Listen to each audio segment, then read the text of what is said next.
It is time to officially recognize Jerusalem as the capital of Israel. ইসরায়েলকে যারা শাসন করে তারা মূলত ইউরোপীয় ইহুদি। এদেরকে বলা হয় আশকেনাজি জুইশ। এরা ইউরোপ থেকে এসে ফিলিস্তিনি ভূখণ্ডে গেড়ে বসা ইহুদি।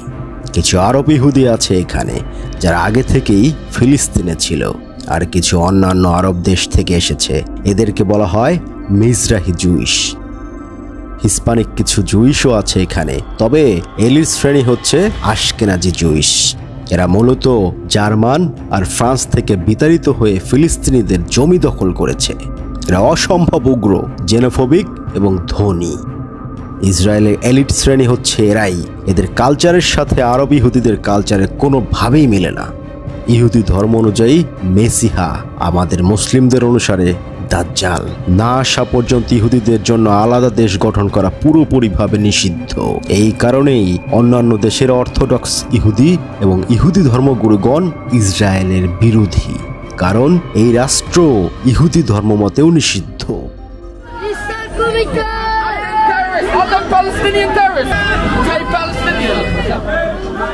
ধর্মীয় দেশ দাবি করলেও ইসরায়েল মূলত কোনো ইহুদি দেশ নয়, এটা একটা জায়নিস্ট দেশ।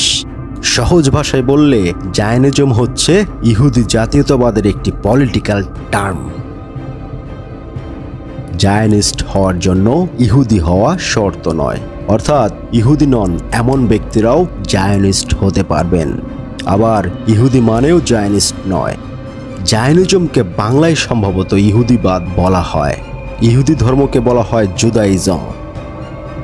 জায়নবাদের প্রতিষ্ঠাতা হচ্ছে স্টেট অফ ইসরায়েল জাতির পিতা থিওডর হার্টজেল, যার স্বপ্ন ছিল তার মুভমেন্টের সমর্থক ইহুদিদের জন্য আলাদা একটা দেশ হবে এবং সেটা হবে ফিলিস্তিনের পবিত্র ভূমিতে। সে আবার তার জীবদ্দশায় ইসরায়েল দেখে যেতে পারেন নাই, তবে সে নানাভাবে চেষ্টা করেছিলেন। ওসমানীয় খলিফা আব্দুল হামিদকে সে চিঠি লিখে প্রস্তাব দিয়েছিলেন যেন ইহুদিদের জন্য বাইতুল মুকাদ্দাসের কাছে কিছু জমি বরাদ্দ দেয়া হয়, বিনিময়ে তুরস্কের সব ঋণ পরিশোধ করে দেবে সে। খলিফা এই প্রস্তাব নাকচ করে দিলে 1901 সালের মে মাসে থিওডর তার ক্লোজ ফ্রেন্ড পোলিশ ফিলিপকে দিয়ে আবার প্রস্তাব পাঠায়। এবারে খলিফার জন্য বিপুল পরিমাণ স্বর্ণসহ নানা উপহারের প্রস্তাব দেয়া হয়। উল্লেখ্য যে অন্যান্য ব্যবসা, বিশেষ করে সুদের ব্যবসা করে ইহুদিরা অনেক আগে থেকে প্রচুর সম্পদের মালিক হয়েছে। ব্যাংকিং কনসেপ্ট জিনিসটাই ইহুদিদের দ্বারা সৃষ্টি হয়েছে, আর এই কারণেই তাদের সম্পত্তি ছিল অডেল। খলিফা আব্দুল হামিদ বলেছিলেন, ফিলিস্তিনের ভূমি আমার একার সম্পদ নয় যে আমি লিখে দেব, প্রতিটা মুসলমানের রক্তের ফোঁটাতে এর মালিকানা রয়েছে। আমি বেঁচে থাকতে সেটা হতে দিতে পারি না। Ben bir karış dahi olsa toprak satmam. Zira bu vatan bana değil, milletime aittir. খলিফা আব্দুল হামিদ মারা গিয়েছেন, ওসমানীয় খেলাফত ধ্বংস হয়েছে, খেলাফতও বিলুপ্ত হয়েছে, ব্রিটিশরা যুদ্ধে জিতেছে।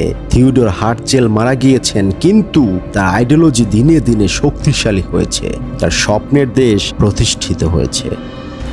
ব্রিটিশরা ইউরোপ থেকে মার খাওয়া ইহুদিদের জন্য জায়গা বরাদ্দ দিলেন ফিলিস্তিনে। থিওডরের স্বপ্নের সেই দেশ প্রতিষ্ঠিত হলো ফিলিস্তিনিদের রক্তের উপর।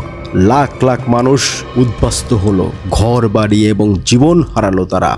জায়নিস্টদের তখন থেকেই সশস্ত্র মিলিশিয়া ছিল, তারা ফিলিস্তিনিদের হত্যা করতে শুরু করলো, গ্রামের পর গ্রাম জ্বালিয়ে দিয়ে সেই ভূমি দখল করতে শুরু করলো, এবং তারা বিশেষভাবে ব্রিটিশদের সহায়তা পেতে থাকলো সর্বদা। ইসরায়েলের কোনো সীমানা নেই, কারণ তার প্রতিদিনই দখল করে চলেছে।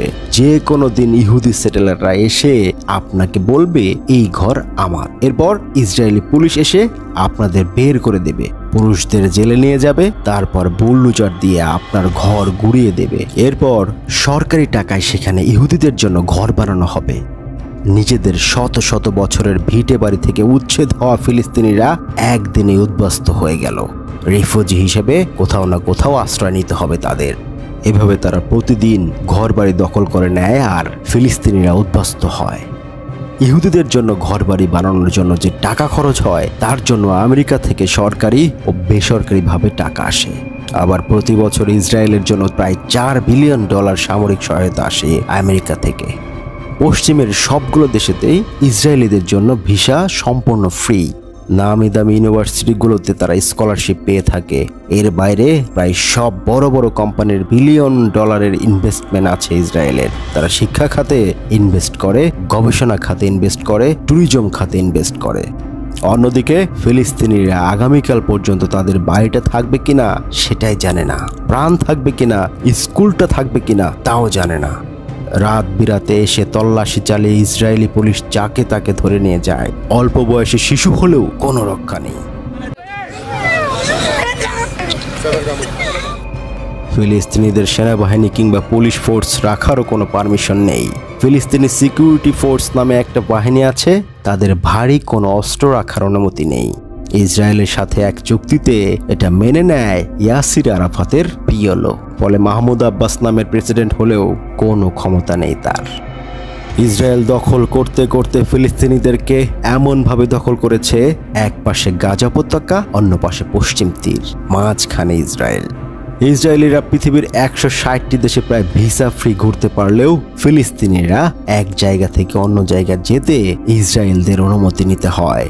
ফিলিস্তিনের গাজা উপত্যকা থেকে যদি কেউ ফিলিস্তিনের পশ্চিম তীরে যেতে চায় তাহলে অনেক দিন আগেই তাকে অ্যাপ্লাই করতে হবে। তারপরেও 90% ক্ষেত্রে অনুমতি পাওয়া যায় না। জিজ্ঞাসাবাদে ইসরায়েল সন্তুষ্ট হলেই কেবল অনুমতি দেয় তাদেরকে। বেশিরভাগ গাজাবাসী কখনো আল আকসা মসজিদ চোখে দেখেনি, কারণ আল আকসা পশ্চিম তীরে। পিএলও আর হামাস হচ্ছে ফিলিস্তিনের দুটি রাজনৈতিক দল। হামাস সংখ্যাগরিষ্ঠ গাজাতে আর পিএলও পশ্চিম তীরে। তবে 2006 সালে পুরো ফিলিস্তিনের নির্বাচনে হামাস পিএলওর উপরে জয়লাভ করে ফিলিস্তিনের ক্ষমতায় আসে। ইসমাইল হানিয়া প্রধানমন্ত্রী হয়, মাহমুদ আব্বাস প্রধানমন্ত্রীর ক্ষমতা দখল করে নেয়। এরপর থেকে ইসমাইল হানিয়া তার এলাকা গাজাতেই প্রধানমন্ত্রী হিসেবে থাকেন।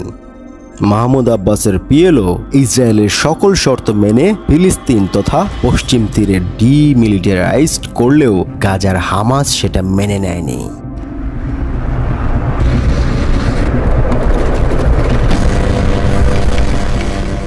পশ্চিম তীরে ইসরায়েলি শর্ত অনুযায়ী কোনো সেনাবাহিনী নেই, নামে মাত্র একটা পুলিশ ফোর্স আছে। যেটা আছে তাদেরও শর্ত হচ্ছে ইসরায়েলি পুলিশকে সাহায্য করতে হবে। তাদের কোনো ভারী অস্ত্র নেই, হালকা অস্ত্র যা আছে সেটাও ইসরায়েলের দেয়া। তাদের গাড়িও ইসরায়েলের দেয়া, যা ইসরায়েল সবসময় ট্র্যাক করতে পারে। কোনো ফিলিস্তিনিকে জোর করে বেআইনিভাবে ধরে নিয়ে গেলেও ফিলিস্তিনি সিকিউরিটি ফোর্স কিছুই করতে পারে না। এজন্য পশ্চিম তীরের যে কোনো বাড়িতে ইসরায়েলি পুলিশ চাইলেই যে কোনো সময় তল্লাশি চালাতে পারে। আমরা যে পাথর ছোড়ার দৃশ্য দেখি এগুলো বেশিরভাগই পশ্চিম তীরের, কারণ তাদের অস্ত্র রাখার কোনো অনুমতি নেই। ইচ্ছে হলে যে ঘরবাড়ি থেকে বের করে দিয়ে দখল করে নেয় সেটাও পশ্চিম তীরে, কারণ পশ্চিম তীর ইসরায়েলি অকুপেশনে। এখানকার বাসিন্দারা মোটামুটি চলাচলের স্বাধীনতা পেলেও ঘরবাড়ি কখন বেদখল হয়ে যাবে কেউ বলতে পারে না। এতে ফাতাহ বা পিএলও কিছুই করতে পারে না।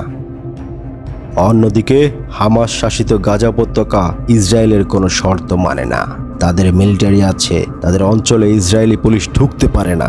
তারা নিজেরাই সেখানকার নিরাপত্তা দেয়। তাদের আর্টিলারি ইউনিট আছে, তাদের কাছে ভারী অস্ত্র আছে, যার বেশিরভাগই তারা নিজেরাই তৈরি করেছে।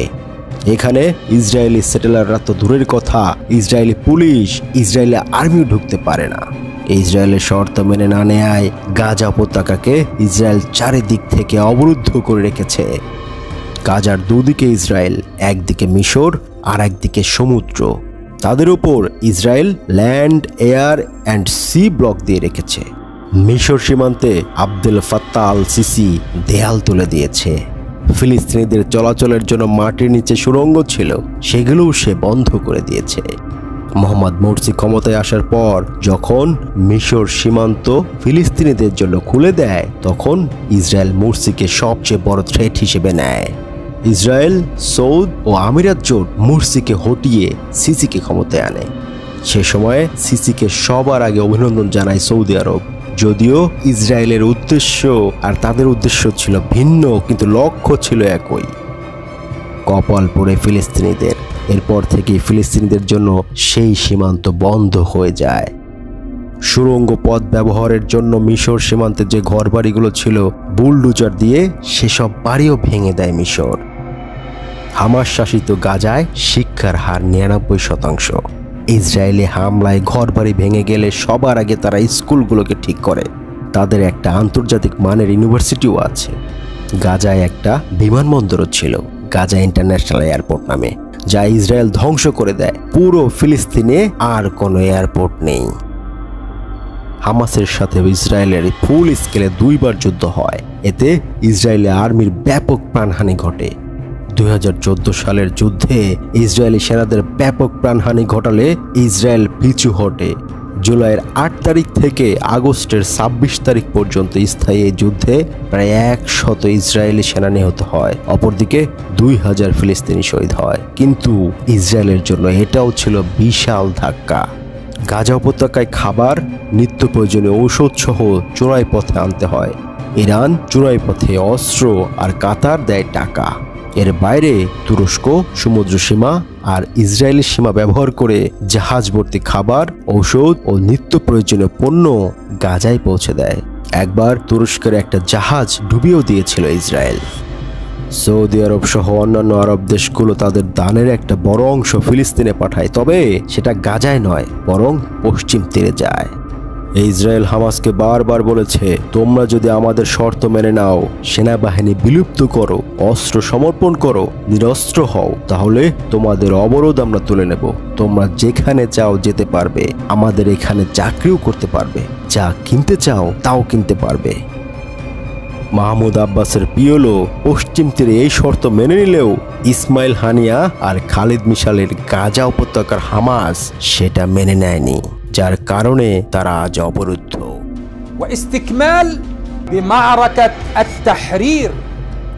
এই কারণে পশ্চিম তীরের ফিলিস্তিনিরা ইসরায়েলের দিকে ঢিল আর পাথর ছুড়লেও গাজা উপত্যকার ফিলিস্তিনিরা অস্ত্র নিয়ে যুদ্ধ করে, ইসরায়েলের দিকে মিসাইল ছুড়ে মারে।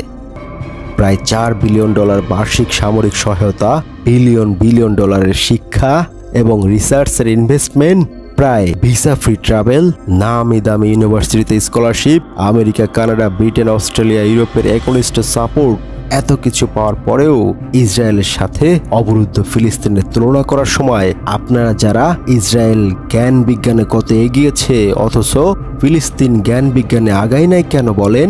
আপনাদের কি লজ্জা করে না? আসসালামু আলাইকুম। আশা করি আপনার আমার এই ভিডিওটি ভালো লেগেছে, আর যদি ভালো লেগে থাকে তাহলে অবশ্যই সাবস্ক্রাইব করে যাবেন, আর যদি আরো ভালো লাগে তাহলে একটা লাইক করে যাবেন। আর আপনার এই ভিডিও সম্পর্কে কি মতামত, সেই মতামতটাও নিচে কমেন্টস বক্সে লিখে যাবেন। আর যদি আরো ভালো লাগে তাহলে শেয়ার করে যাবেন।